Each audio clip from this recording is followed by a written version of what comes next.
नमस्कार, मृदुभाषी के इस खास कार्यक्रम शख्सियत में आपका हार्दिक स्वागत है। मैं हेमंत शर्मा। आज हम आपको इंदौर और मध्य प्रदेश और मालवा निमाड़ के टूरिज्म को लेकर चर्चा करने के लिए आपके समक्ष पेश हुए और मैं आपकी मुलाकात मध्य प्रदेश टूरिज्म के क्षेत्रीय प्रबंधक NK स्वर्णकार साहब से करवाने जा रहा हूँ। स्वर्णकार साहब, आपका बहुत बहुत स्वागत है इंदौर सर, आपका भी मृदुभाषी के स्टूडियो में।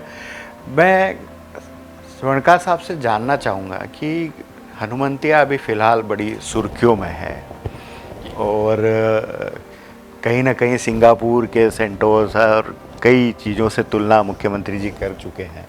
क्या है हनुमंतिया, क्या जल महोत्सव है और किस तरह से इसे आपने डेवलप किया है, किस तरह से आपको इसका रिस्पांस नज़र आ रहा है?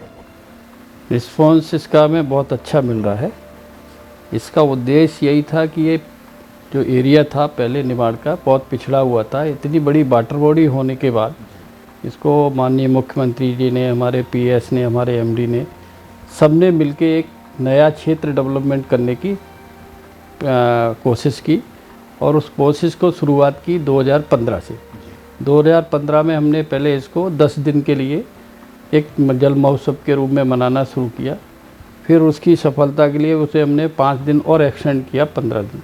दूसरी साल से CM साहब ने इसको फिर से जो है 1 महीने के लिए डिक्लेयर किया। सिलसिला लगातार बढ़ता जा रहा है, जो है दिन प्रतिदिन बढ़ता जा रहा है। अब इस साल हम 2 महीने के लिए इस उत्सव को मनाने जा रहे हैं और ये जो है प्रदेश का, देश का 75वां अमृत महोत्सव के रूप में हम इसको मना रहे हैं। जैसी सरकार की मंशा है उसमें हम लोग जो है जी जान से लगे हुए हैं।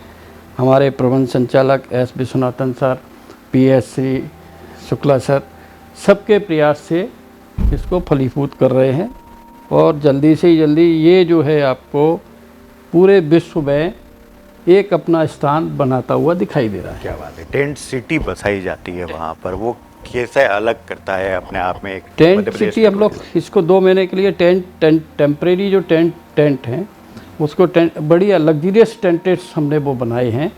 आप उसका देखेंगे तो एक अद्भुत सा नज़ारा लगेगा। आपको ऐसा महसूस होगा कि हम यहाँ अपनी जगह में ही नहीं हैं, बिल्कुल एकदम खूबसूरत जहाँ में पहुँच गए हैं। तो टेंट सिटी में वो ढेर सारी वाटर एक्टिविटीज़ हैं, दूसरी एक्टिविटीज़ है जिसके तरह तरह के एयर ग्लाइडिंग है, पैराग्लाइडिंग है, वाटर बॉडी में हमारे पास क्रूज है, स्पीड बोट है, बनाना राइड है, जेट स्की है, स्कूटर राइड है, मोटर राइड है। इस तरह से लोगों को 1 दिन से 2 दिन तक पर्याप्त समय में इंगेजमेंट किया जा सकता है। अभी हम भविष्य में उसको टेंट सिटी को जो है एक वेडिंग डेस्टिनेशन के लिए हम उसको तैयार कर रहे हैं और हमारी लगातार वहाँ इंक्वायरी भी आ रही हैं कुछ लोगों की बजट की वजह से। तो हो सकता है कि हम अगले साल से करेंगे। और अभी हमारे पास जो टूरिज्म कॉरपोरेशन का जो कैंपस है उसमें 10 रूम्स हैं और हमारे 10 एकोमोडेशन के लिए और हमें परमिशन मिल गई है। तो अगले साल से या 1-2 महीने बाद से हमको मिलना शुरू हो जाए। 10 नए कॉटेज और मिलेंगे। कुछ हेलीकॉप्टर से संबंधित भी एक चर्चा CM सर ने अभी 20 तारीख को जब महोत्सव शुरू किया था, उद्घाटन किया था, उसमें CM साहब ने ये भी डिक्लेयर किया कि हम इस क्षेत्र के लोगों के लिए हेलीकॉप्टर की राइड भी उपलब्ध कराएंगे हनुमंतिया जल महोत्सव के दौरान। हाँ, हनुमंतिया जल महोत्सव के समय में हेलीकॉप्टर की राइड शुरू कराने की प्रयास किए जा रहे हैं और वो जल्दी ही सफल भी हो जाएंगी। टेंट की किस तरह की सुविधाएं यात्रियों को मिलती है, पर्यटकों को मिलती है और क्या इसका जो रेट है, मतलब पर डे के हिसाब से पर डे वो में कहीं ज़्यादा नहीं लगता या फिर कुछ नहीं। फ्लेक्सिबिलिटी रहती है? तो फ्लेक्सिबिलिटी तो नहीं है, पर उसमें जो है रेट तो बहुत अच्छा है, ऐसा नहीं है कि कह सकते हैं। 7,500 रुपये और 9,500 रुपये इस तरह से टेंट उसके रेट हैं लग्जरियस। और उसमें सारे टेंट एसी फैसिलिटी है। आपको जो लग्जरियस जो रूम्स होते होटल के उसी तरह से हैं, पर आपको एकदम जंगल में जाके इस तरह की सुविधा मिल जाए और एकदम ऐसा बिल्कुल आप कहना चाहिए, जो सिंगापुर की जो बात कह रहे थे आप अभी, वो कहीं आपको महसूस ही नहीं होगा कि हम अपने प्रदेश में ही हैं, बिल्कुल दूर दुनिया में कहीं भी विचर रहे हैं। बीच के कुछ सालों में हनुमंतिया के आसपास के जो बीच के टापू है वहाँ भी कुछ डेवलपमेंट का डेवलपमेंट किया हुआ है, क्योंकि कुछ अभी वो लीज आउट करने के लिए हैं, तो उसके प्रयास जारी हैं। उसमें हमारा बोर्ड जो है एमपी टूरिज्म बोर्ड है, उसमें वो काम कर रहा है। और एक 24 मिनट की राइड है जो यहाँ से हनुमंतिया से लेके बोरिया माल तक हम लोग टूरिस्टों को ले जाते हैं। ब्रेकफास्ट वगैरह, कभी लंच जैसी डिमांड होती है तो उनको वहाँ कराते हैं। कोरोना के संक्रमण काल की बात की जाए तो सर, इस दौरान पूरा देश विश्व प्रभावित हुआ, मध्य प्रदेश का टूरिज्म भी काफ़ी प्रभावित हुआ। अब जब सारी चीज़ें ओपन हो रही हैं तो किस तरह का एक रिस्पांस अब मिलने लगा है टूरिज्म को लेके? कितनी गति पकड़ रहा है अब टूरिज्म एक बार फिर? इसमें तो गति का तो मेरे ख्याल से ये कह सकते हैं कि गति की कोई स्पीड की कोई सीमा ही नहीं है। विदाउट मतलब ब्रेक जो है स्पीड में है इस दौरान, क्योंकि पिछले 2 साल से कोरोना के बाद टूरिज्म पहला ऐसा कॉरपोरेशन है जिसमें टूरिस्टों को लेकर बड़ा सजग है। हमारे कॉरपोरेशन ने, हमारे एमडी साहब ने, एस विश्वनाथन सर जो एमडी सर हैं, उन्होंने सबसे पहले अपने कर्मचारियों को वैक्सीनेट कराया। 100% वैक्सीनेट स्टाफ है हमारे यहाँ। तो सरफेस सैनिटाइजर, हैंड सैनिटाइजर को प्रॉपर जो है कोविड-19 की गाइडलाइन है उसके हिसाब से तैयार किया पूरा। फील्ड कम से 100% हाइजीनिक। हमारे बहुत सारी यूनिट जो हैं ISO सर्टिफाइड है, उसमें हाइजीन का विशेष रूप है, बिल्कुल ध्यान रखा जाता है। स्वच्छता के साथ साथ स्वास्थ्य को लेकर भी स्वच्छता विशेष प्लस ध्यान स्वास्थ्य। दिया। जी, तो हमारे कर्मचारी प्लस आने वाले गेस्ट, बिल्कुल दोनों के प्रति हम लोग बड़े सजग हैं। उस हिसाब से हम सर्विस कर रहे हैं, सर्विस दे रहे हैं। कितना ग्रोथ कर रहा है सर अभी यदि बात की जाए? अभी तो पिछले हमारा जो है ग्रोथ है, ये समझ लिए पिछली सालों की अपेक्षा तो ये मान के चलिए कि 200% है। क्या बात है, ये तो ऑफ सीजन कहा जाता है। ऑफ हमारा जो परमानेंट ऑफ सीजन जुलाई अगस्त सितंबर है, उसमें हमने जो ग्रोथ की है वो 200% ग्रोथ की है। मतलब सीजन से ज़्यादा टूरिस्ट अब ऑफ सीजन में आने जो लगे। पीक सीजन होता है उससे ज़्यादा हमने ये ऑफ सीजन में इनकम की। और मध्य प्रदेश के इंदौर और इंदौर के आसपास के रीजन की बात की जाए, यदि आपके रीजन की बात की जाए तो वहाँ की क्या ग्रोथ है? हमारे रीजन में जो है मोस्टली जो यूनिट हैं, यहाँ कलेक्टर साहब ने और कमिश्नर साहब ने शायद जो है थोड़ा सा लेट परमिशन दी, तो वाटर बॉडीज़ में हम लोग थोड़े से लेट चालू किए। बाकी होटल ईयर तो हमने कंटिन्यू कर दिया था जुलाई से, और उसके बाद जो है कंटिन्यूशन में है और सब कुछ बहुत मतलब अच्छी कंडीशन में चल रहा है। विदेशी सैलानियों की क्या स्थिति है सर? विदेशी सैलानियों की संख्या अभी कम। गुजरात से जो फ्लो हमें पर्यटकों का मिलता है, अभी विदेशी सैलानियों की जो फ्लो है उसमें भारी गिरावट है। अभी वो स्टार्ट, ये समझ लिए बिगनिंग हुई है, अब स्टार्ट हुआ है। अब स्टार्ट हुई। मुझे लगता है कि अब जिस तरह से गति पर पकड़ रहा है, डोमेस्टिक टूरिस्ट हैं हमारे जो लोकल के भारतीय हैं वो सभी, चूँकि 6 अक्टूबर से महाराष्ट्र गवर्नमेंट ने अपने सारे मंदिर टूरिस्ट प्लेस खोले थे, उनके यहाँ आवक जावक में भी मनाही थी, रोक टोक थी, तो उस वजह से हमारा बहुत सारा टूरिस्ट प्रभावित हुआ। तो अब जो 6 अक्टूबर के बाद से जो है काफ़ी अच्छा ग्रोथ हो रही है। आपके रीजन की बात की जाए तो महेश्वर है, मंडलेश्वर है। हमारे रीजन में महेश्वर, मांडू, सैलानी, ओंकारेश्वर और हनुमंतिया, और इधर गांधी सागर मंदसौर जिले में सबसे टॉप में चल रहे हैं। लगातार ये समझ अच्छा लीजिए रिस्पॉन्स। 70 से 80% ऑक्यूपेंसी में है। किस तरह की उम्मीद करते हैं नए वर्ष को लेकर, क्रिसमस को लेकर, आने वाले समय क्रिसमस को में लेकर आप? क्रिसमस को लेकर आज ही हमारे एमडी सर ने जो है केक मिक्सिंग सेरेमनी का जो है फंक्शन रखा था, आपने देखा भी होगा सुबह जो है, अभी शाम के टाइम ही 4 बजे का प्रोग्राम था। तो हम लोग बिल्कुल सजग हैं एकदम, ये समझ लीजिए क्रिसमस डे और न्यू ईयर उसकी वेलकम के लिए हमने अभी से शुरुआत कर दी है। ग्रेट। इंदौर और इंदौर के आसपास के कुछ नए डेस्टिनेशन यदि डेवलप किए जा रहे हैं तो वो किस तरह के हैं, क्या नया अभी टूरिज्म करने जा रहा है? हम लोग विचार कर रहे हैं, रेलवे की तरफ से हमको जो है अभी क्लियरेंस नहीं मिला है। काला कुंड और पाताल पानी के लिए हम लोग सजग हैं। हमारा पाताल पानी के लिए हमारे माननीय मंत्री जी हैं, वो भी काफ़ी प्रयासरत हैं।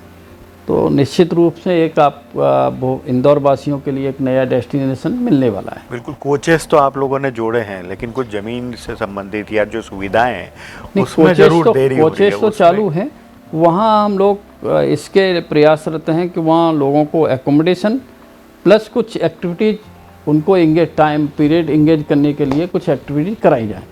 तो उसमें कुछ हमारे साथ जो है रेलवे के साथ करस्पॉन्डेंस चल रहा है।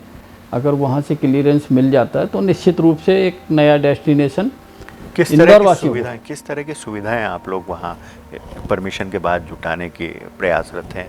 क्या होटल्स आएंगे या दूसरे खाने पीने के साधन? नहीं, होटल तो एकोमोडेशन के साथ हम रेस्टोरेंट तो देंगे ही देंगे, साथ में हम उनको ऐसी एक्टिविटी देना चाहते हैं कि उनका फुल डे फुल नाइट वो एंजॉयमेंट हो। कुछ फोक डांस की, कुछ कल्चरल प्रोग्राम होने लगें, कुछ इस तरह की एक्टिविटी होने, जैसे अपन अभी वहाँ ऐसा तो है नहीं अभी पैराग्लाइडिंग वगैरह हो सके, मोटर, तो इसलिए जो है उस पर काम चल रहा है अभी। इंदौर के आसपास की बात की जाए, आपके रीजन की बात की जाए, तो कई वाटर बॉडीज़ है जिसे आप लोगों ने डेवलप किया है और एक अच्छा टूरिज्म स्पॉट वहाँ शुरू हुआ है। लेकिन वहाँ जो वाटर एक्टिविटीज़ थी उसमें कई जगह बंद होने की स्थितियाँ आई, कई जगह बहुत अच्छा डेवलप हो रहा है। जैसे रीजनल पार्क की बात करें जो शुरुआत एमपी टूरिज्म ने किया था, अभी कहाँ आपकी वाटर एक्टिविटीज़ जारी है? वाटर एक्टिविटीज हमारे MD sir S Viswanathan sir ने देखिए नया एक एक्टिविटी चालू की है, स्कूबा डाइविंग। तो वो हमने अनुमति इसमें सैलानी में चालू कर दी है, ऑफिशियली आ गई है और धीरे धीरे उसका जो है प्रयोग बढ़ता है और लोगों का रुझान जैसा आता है तो हम उसको गांधी सागर, हनुमंतिया उसमें भी करने का विचार कर रहे हैं। इंदौर का एक रेल कोच रेस्टोरेंट जो कि मध्य प्रदेश टूरिज्म का एक अच्छा प्रोजेक्ट हुआ करता था, जो लंबे समय से अभी तक पेंडिंग है, उसमें किस तरह की ग्रोथ है? क्या ये जल्दी लोगों को सुविधा मिलेगी? निश्चित रूप से टूरिज्म को जो है, टूरिज्म सेक्टर जो है ऐसा ही नहीं है कि खाली हमें सरकार को ही चलाना है। सरकार का एक उद्देश्य है कि हमें प्राइवेट में भी कुछ डेवलप करना है, प्राइवेट को पार्टनरशिप के रूप में लीज आउट करके हमें प्रमोट करना है।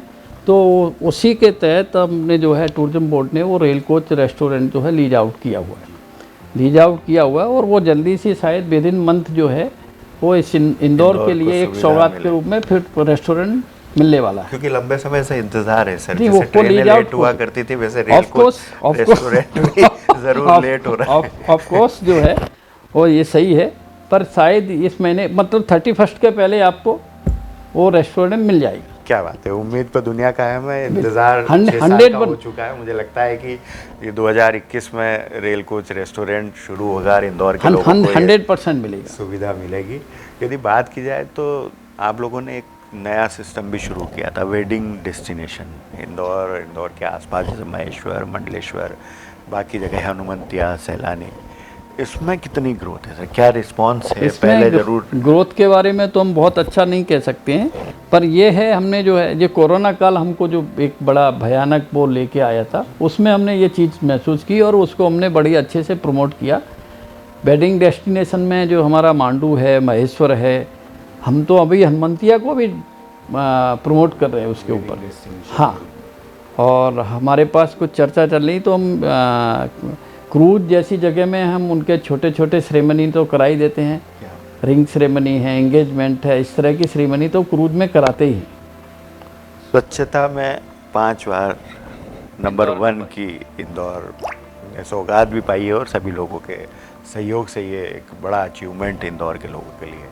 तो प्रमोशन किस तरह से इंदौर की स्वच्छता को लेके आप लोग करते हैं, किस तरह से टूरिज्म को बढ़ाने के लिए इसे प्रमोट करते हैं और क्या आगे क्या?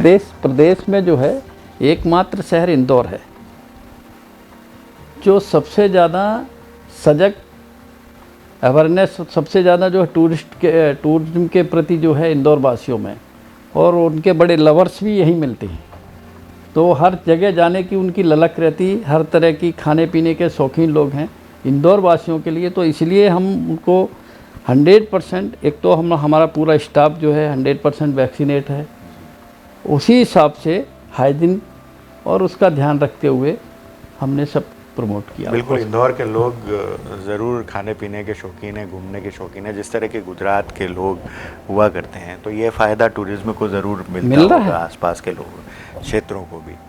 कोरोना की बात आपने अभी कही, कोरोना के दौरान काफ़ी परेशानियां टूरिज्म विभाग ने भी देखी, चाहे वो टूरिज्म को प्रमोट करने के लिए जिस तरह से आप लोग प्रयास करते हैं, लेकिन टूरिज्म को प्रमोट करने वाले लोगों को इस बार परेशानियां काफ़ी झेलना पड़ी। चाहे स्टाफ के कट ऑफ की बात की जाए या सैलरी की कट ऑफ की बात की जाए, ये सारी चीज़ों को आप लोगों ने भी परेशानी झेली। अब क्या स्थिति है टूरिज्म की? देखिए, हमारे एमडी साहब एस विश्वनाथन सर हैं, उन्होंने इसको बड़े ही सजगता से, गंभीरता से लिया। उन्होंने भले ही हम लोगों के सैलरी में कटौती की हो, पर अभी उनके अथक मोटिवेशन की वजह से हम लोग सतत उसमें प्रयासरत रहे। और कोरोना काल में हम लोगों ने जो है तमाम जगह, ऐसी जगह फूड पैकेट्स मरीजों के लिए, उनके लिए सबको दिए हाइजीनिक फूड पैकेट। तो हम लोग बराबर जो है सरकार के साथ मिलके काम करते रहे, और उस हिसाब से धैर्य से करते करते आज हमारी ये स्थिति है कि हमारे पास जो है हमको दोनों इंक्रीमेंट मिल गए हैं, और जो कटौती थी वो बंद हो गई है, जो काटी गई राशि वो वापस मिल रही है। इसका श्रेय सिर्फ एस विश्वनाथन सर जो है हमारे एमडी हैं उनको ही जाता है। और इसमें सबसे बड़ी बात ये है कि उन्होंने हमारे जो एजेंसी आउटसोर्सेस स्टाफ है उनको जो है 12% का इंक्रीमेंट भी दिया है। मतलब कुल मिला के केवल टूरिज्म ही उभर नहीं रहा है कोरोना से, टूरिज्म को प्रमोट करने वाले लोग भी अब उभरने लगे निश्चित रूप से। और एक बेहतर संकेत इसे कहा जा सकता है कि हम कोरोना की एक बड़ी लड़ाई जीत के साथ साथ अब टूरिज्म को प्रमोट करने के लिए जिस तरह से आप लोग काम कर रहे हैं, और एक बेहतर स्थिति में हम लोग आने की कंडीशन में है। इनके स्वर्णकार साहब, आपका बहुत बहुत धन्यवाद है, आपने हमें समय दिया। एक और बात करना चाहते हैं हम, जरूर। ये हमारे एफडी सर ने जो है एक ड्राइव इन सिनेमा चालू किया था, वहाँ उन्होंने ड्राइव इन वैक्सीनेशन चालू किया, और वो एक कालबासी ज़िला झाबुआ सबसे बड़ा, वहाँ उन्होंने 1 महीने का पूरा कैंप लगवाया। जो है उसकी सराहना हमारे माननीय प्रधानमंत्री ने भी की उसकी। तो वो जो है हम लोग जो है शुरू से ही उसके प्रति हमारे एमडी साहब ने हम लोगों को इतना मोटिवेट करके रखा कि सब जगह कोरोना से लड़ना है और जंग जीतना है, और हम लोग जीते। वैक्सीनेशन की बात की जाए तो हनुमंतिया में भी कई सैलानी आ रहे हैं, तो उनके वैक्सीनेशन को लेके किस तरह से आप लोग ध्यान रख रहे हैं? क्या वहाँ भी हमें डॉक्टर का कैंप रखा हुआ है। तो जैसे आते हैं, जो अगर जो ऐसा लगता है कि इनको अभी वैक्सीनेशन नहीं लगा है, तो वहाँ उसकी भी व्यवस्था है, वैक्सीनेशन की भी व्यवस्था, और चेक भी किया जाता है। कैंप किया हुआ, डॉक्टर एक कैंप कर रहे हैं, तो वो रखी है। क्या बात है। तो ये थे एनके स्वर्णकार साहब, जो क्षेत्रीय प्रबंधक हैं और इंदौर के आसपास के टूरिज्म को एक स्वर्ण आकार देने की कोशिश में लगे हुए हैं। स्वर्णकार साहब, आपका बहुत बहुत धन्यवाद है, आपने मृदुभाषी को समय दिया। टूरिज्म की बात की जाए तो स्वर्णकार साहब ने बताया कि जो सीज़न में जितना टूरिज्म हुआ करता था या टूरिस्ट आया करते थे, इस बार ऑफ सीज़न में उसमें 200% की ग्रोथ है, और मुझे लगता है कि अब हम कोरोना से जंग जीत चुके हैं और आगे भी इसकी ग्रोथ बरकरार रहेगी ना, 100% बरकरार रहेगी। बिल्कुल, सब लोगों आपका इसमें, आप लोगों का भी हमें बहुत सहयोग मिल रहा है, ऐसा नहीं है। ज़रूर, हमारा सहयोग हमेशा मध्य प्रदेश सरकार और प्रिंट मीडिया और इलेक्ट्रॉनिक मीडिया की हमको सपोर्ट कर रही है। शुक्रिया sir, thank you so much. मृदुभाषी के इस खास कार्यक्रम में अगले कार्यक्रम में हम फिर किसी शख्सियत के साथ आपसे रूबरू होंगे। तब तक के लिए इजाज़त दीजिए, नमस्कार।